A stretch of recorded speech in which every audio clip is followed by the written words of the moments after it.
Hi, I'm Rachie from revisewithrachie.com, and today I'll be teaching you about the biological model of abnormality. Biologists believe that all psychological abnormalities have an underlying chemical or physical cause, which can come about in one of four ways. The first way is infection. This is the idea that a bacteria or virus is caught from others and damages the brain in some way. For example, research has shown a link between glandular fever and anorexia nervosa. The theory behind this is that the glandular fever damages the hypothalamus in the brain, which regulates hunger, and this therefore also causes the individual to develop anorexia nervosa. The second way is genetics. This is the theory that you inherit mental disorders from your parents because it is passed on to you in your genes. This theory has been tested by studying identical twins, otherwise known as MZ or monozygotic twins. The reason these twins are used is because they are genetically identical. Biologists have studied twins with mental disorders to find out if one twin has a mental disorder, then how likely is it that the other twin will also have the mental disorder.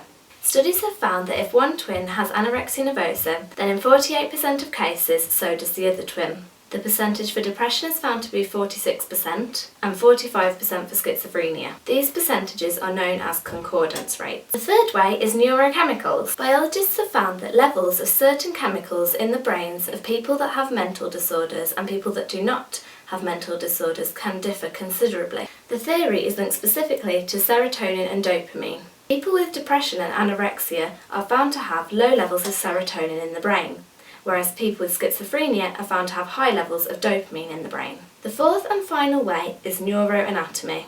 This is the idea that in some way a structure in the brain has been damaged, causing an abnormality to occur. For example, Alzheimer's and dementia are both thought to be caused by a malfunction and loss of brain cells.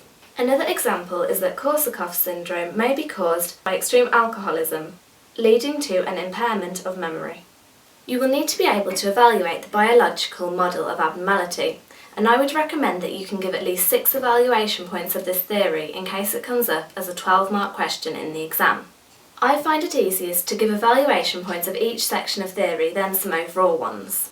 I'm just going to go over the points that I would use, but if you have others of your own, then of course you can use those as long as you can justify them. For the research into infection regarding glandular fever and anorexia, the sample size was extremely small, only 4 people were used. Therefore, there is not enough evidence to support this theory. For genetics, the concordance rates were all around 50%, but for this theory to be viable, they should be more like 90%.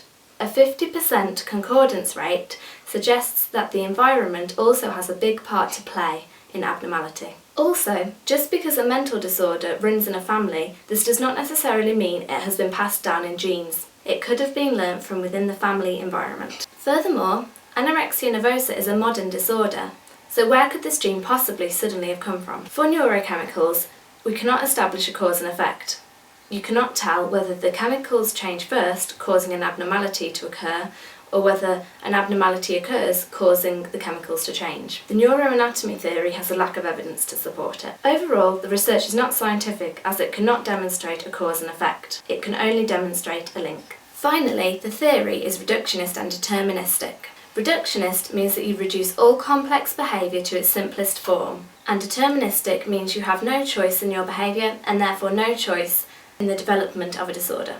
So there you have it, the biological model of abnormality. If you found this tutorial useful, then please like it, subscribe to my channel, and tell all your friends about my website, which is www.revisewithrachie.com.